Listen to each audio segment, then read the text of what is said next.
Welcome to Season 3 of the Happiness Journey with Dr. Dan. For this season, we will be bringing guests who will share their own path to happiness and the many struggles they face during their journey. Now, we all have a different definition to what happiness means to all of us. For some, it's a huge mansion by the ocean, while others would prefer excellent health and longevity. In this season, my guests will share their journeys on overcoming challenges and managing to keep moving forward despite the odds. Now, this show will make you laugh or cry, but most importantly, it will inspire you. Now, if they went through tough times and survived, you can too. No matter how hard things may seem, there's always something good coming around the corner. Sometimes, painful things can teach us lessons that we didn't think we needed to learn. Today, I'm excited to have, for the second time around in our Rockville TV studio, a special friend and author, Thomas Kielbasinski. His book, World History, provides amazing insight on many historical facts not taught in school. He provides valuable details and information that you should all take the time to read and get enlightened. Thomas has written over 30 books, 300 newspaper articles, and over 10 years of teaching in the Pennsylvania area.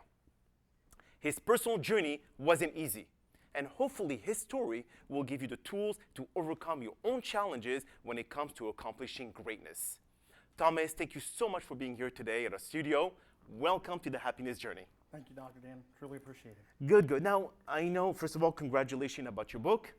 Tell me, what prompted you to write a book about history? Well, there's a lot of lacking in curves when it comes to history because the accuracy in the events, like with World War II, they have these different dates and accommodations, I guess you could say, where the school wants to just hear their story.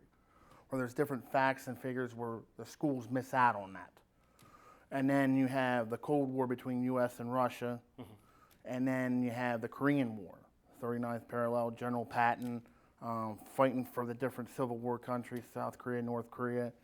And then the conflict in Vietnam, which we got wasted millions of dollars of money to go into, and just a big conflict. We have prisoners of war that some of the schools don't even talk about, and you know that's really how it goes with that with history, because you have a lot of historical facts that are missed.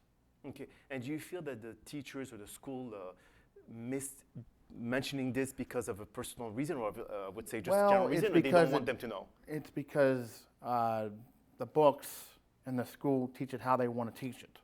There's missing facts within the books, and there's only general facts. Okay. Like George Washington's the first president of the United States, or Abraham Lincoln was shot April 14th, 1865, okay, and died April 15th, 1865. Okay. So it's stuff like that it has to be more specific in the details. I understand. Okay. Now, I know that you wrote over 30 books. So tell me about this journey, about going through those challenges and the writing and the editing and so on and so forth. Well, it definitely wasn't an overnight observation. Looking at the skies and stuff like that. One book at a time, one page at a time, one day at a time. It can't be all done in one day. Doing research information, either taking it from the library or doing it from your own research projects of what you gathered and then expanding them as far as you could. Okay. Like for instance, with the World History book, it starts out with the Korea conflict, then it starts out with the USSR and US conflict, and then the Vietnam War. So it's a various book that has a various knowledge of the different battles. When you look at the book, and it shows different stuff that a general history book would not show. Understand. And gathering the information, what resources did you take to be able to do something like that? It's just, from old history books, catalogs, research engines, okay, maybe other authors that maybe didn't relinquish to that much and then expanded a little bit more. Because when you're writing a book, you know it's just as well as I do. You can't just be broad about it. You got to be specific about it, yes, and hit the point and nail it right to the point. Or they're going to say, "What is this about? I've read this book in 5th or 6th grade, and what the heck am I going to do about it?" You know what I mean? How am I going to gain knowledge from that? So when you're writing a book, you want to make sure it's broad out, it's more than general. You have to specify it, your ideas, like if you're writing about the war, what wars and battles are we talking about? If we're talking about the Revolutionary War, what years was it? Who was involved in it? What was the purpose of it? The Bill of Rights, what was that for? So you really had to dig deep. Right. Okay. Right. It's not just something you can write in 1 or 2 sentences and say, oh yeah, by the way, here's my book. I got 2 sentences. Okay. Now I know that you're talking about your involvement in as a teacher in the Philadelphia Avenue area. What made you decide to get into this very challenging field? Well, the thing is that the city was in need for teachers. And subbing is one of those things that are big jobs there because the school district is always looking for people to fill in. You run into many new people that don't have an ounce of what they're getting into. Like just how I didn't know how I was getting myself into about a year ago. Until now, until I adjusted to it. Took a lot of patience. There's a lot of bad schools that need a lot of repairing. Sometimes you're going up against 100 to 1 from black to white. And you got to be careful what you say. And then also if you're teaching them, they'll throw papers on the floor, throw desks, or listen to their music, or rap music like a city school would. I would say I try to utilize my skills to the best of my ability for what subject, the lesson plan, whatever they have.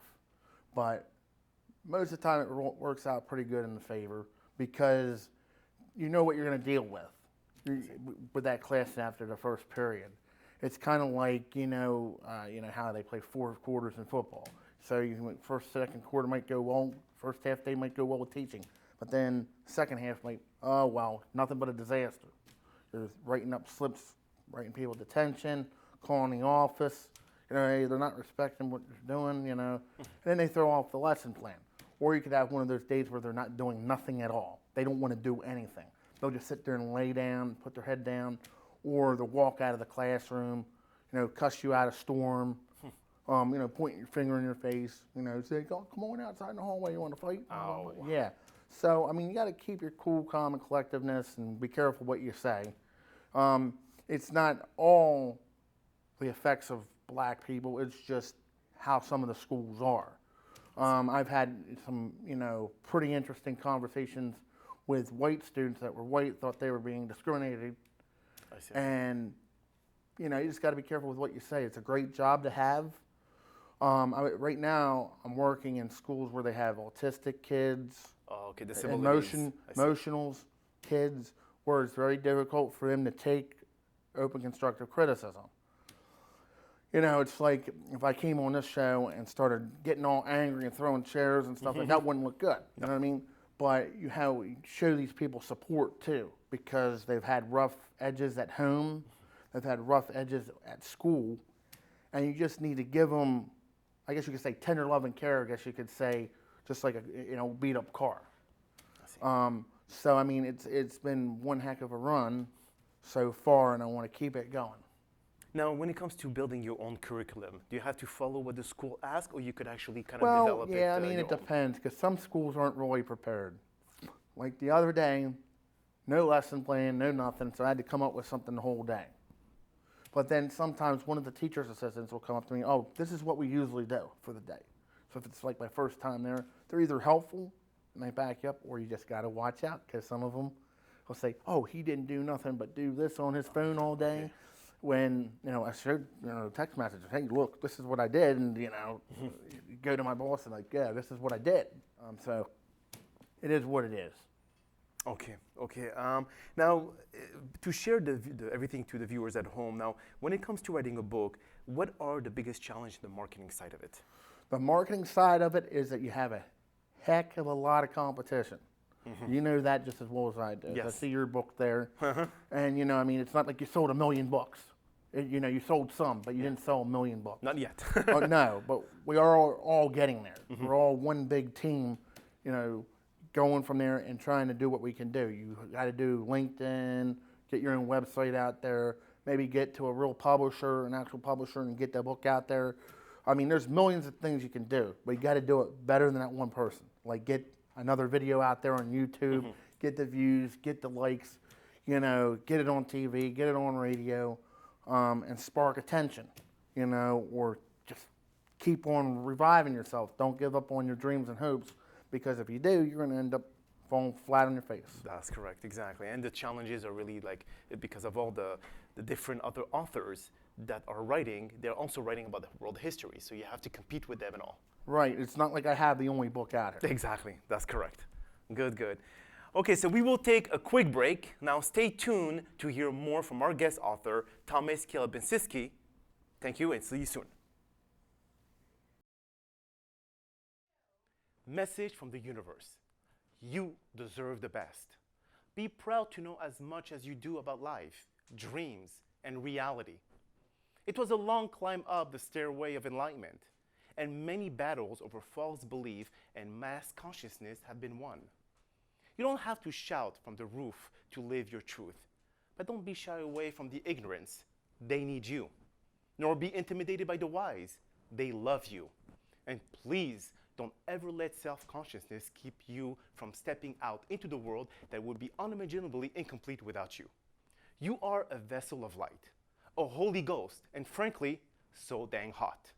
Proud to be you, the universe. We all have a mission in this planet, but unfortunately for 90% of all human livings in this planet, we have no clue of what our mission really is. When people pass away before their time, were they cursed to complete their mission too early and were not needed anymore? If you know your mission, can you delay completion so you could stay on Earth a little bit longer? If reincarnation does happen, and I believe that it does, can that mean that your mission wasn't completed by your prior self and your soul has been transferred to another physical body for you to complete your unfinished work? These questions may be left unanswered as every case is different since everyone has a different mission. What we can be sure about is a sense of awareness of who we are and what we feel we have been put on this earth for and act on these feelings. We may never complete our mission because of not knowing what it is in the first place, but as long as we constantly evolve by learning more about life in general, I'm sure that something will trigger and we will eventually find what we have been looking for. Now, to learn more about the universe, be sure to catch my show, The Happyness Journey, right here on MCM. Welcome back, everyone. My name is Dr. Dan, and I'm here with Thomas Kielbasinski. Now, we're discussing more about his many challenges in being a successful author and teacher, sharing with all of us his experience, and certainly is appreciated by the 800,000 viewers at home. Again, Thomas, thank you so much for being here today. Thank you, Dr. Dan. Now, we left off as in the marketing side of the book. Now, tell me more about the challenges when it comes to getting TV interviews or radio interviews and getting this show on TV, on YouTube. What other strategies are you using to be able to get yourself known? Well, the thing is that you got to use your Facebook page, your friends, the 5,000 friends you might have on there. Even though you might not have met them in person, you might always have that one person that might have that connection. 2,000 LinkedIn connections now since the last time we talked, and just building up the relationship, building up the pair, getting the recruiters out there to know your name is a big thing. That's how you raise your level of expectations. Putting as much effort and time into it as possible, and not just putting in 1 hour a week or 2 hours a week. You have to share it, like it. Get them to your page. It's all about being social media. It's all about getting it to that publisher that can make it a bestseller. Because you can't do it all on your own. Obviously. You cannot do it on your own. So the TV, Sean G Channel, which is a radio station on Facebook, and then soon to be Tina show up in New York that I'll be going on this month. So it's basically doing stuff like that. And it's not easy just to get on a TV show because they want to see your book. They want to see how it does. And stuff like this don't happen overnight. No, I know. So, I mean, it would be a dream come true if it sold 250,000 copies. But, it's a long-range goal. But also, the thing is, I got it on Amazon. I have it on Twitter. I have it on LinkedIn. I have it on all my pages. It's all about getting the name out there, doing odd podcasts and stuff like that, and just getting the people to know who you are. Okay. And when it comes to all the upcoming interviews that you're going to have, how do you reach out to them? Do you send them a press release? Are you getting certain referrals from other people? How do you go about it? It actually comes from Facebook posts. Okay. Facebook posts, because I had actually the lady call me over 6 months ago, but we've been playing phone tag. So this is the month that it's definitely going to happen. Okay. But the thing is that it's a thing that needs to be worked out, because the TV show wants good ratings. You want something good for your book, and make sure the worth and the pay is going in as well to let it go out there. So, I mean, everything has to be in place for it to fall together. 1 + 1 = 2. Yes. So, I mean, that's how it would be. The Sean G channel, same thing. Facebook, they noticed my postings. They said, "Oh yeah, you want to come on and do an interview and tell us how you came from the shoulders and did your books and stuff?" I said, "Yeah, sure." Okay. I mean, it wasn't a million viewers, but they knew who it was, and they thought it was amazing that I came back from that far, and now where I'm at, doing way better than what I did even with the last show. So, I see.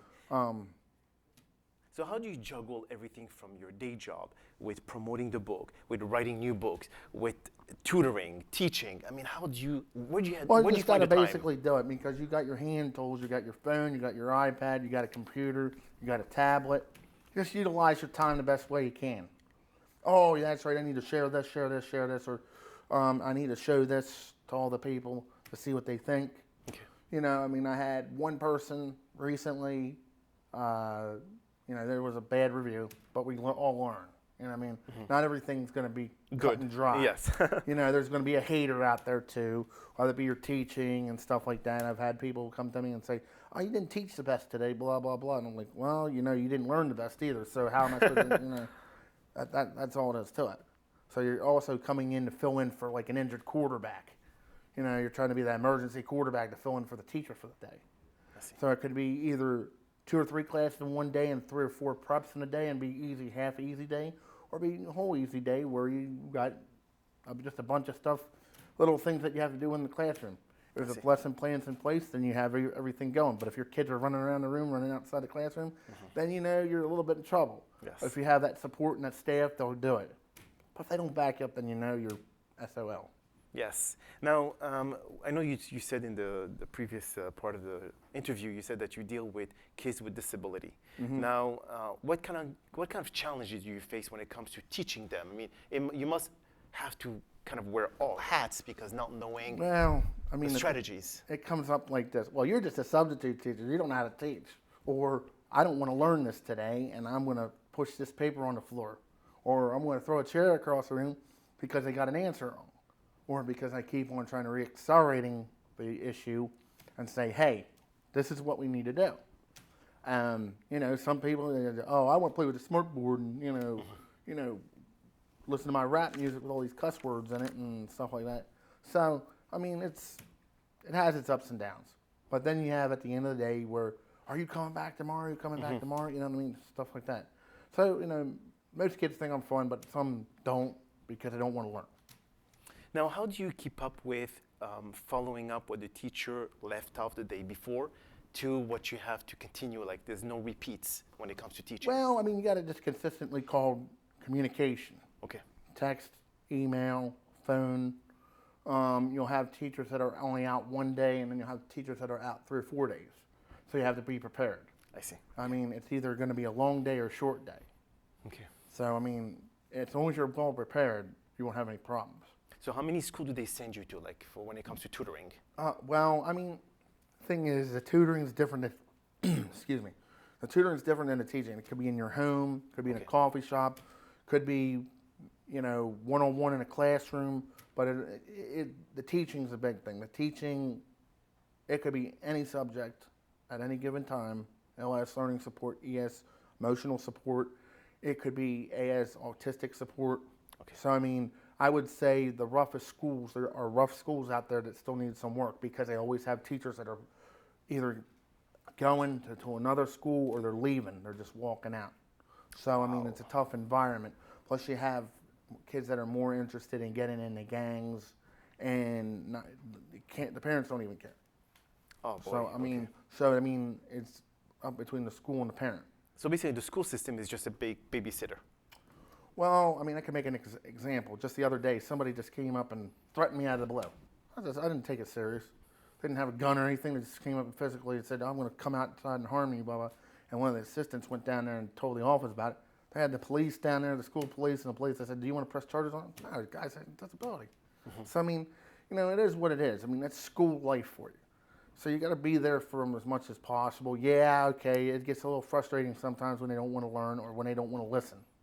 But what even gets more frustrating is when your staff does not listen to what you're saying, or you know, miscommunications, or you know, just dumb little stuff.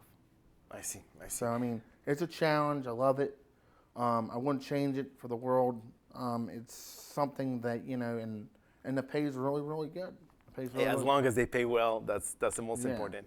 Now, going back to your book, the World History, are you going to have a second edition or a third edition? Well, yeah, because it does have to. I mean, there's no book in. I mean, even Tom Sawyer's books and Charles Dickens' books. I mean, they had to make that revamp. Okay. In a time where they didn't have very much technology. Now today, woo! I mean, Yes. we've got all this different technology that can fix everything in seconds.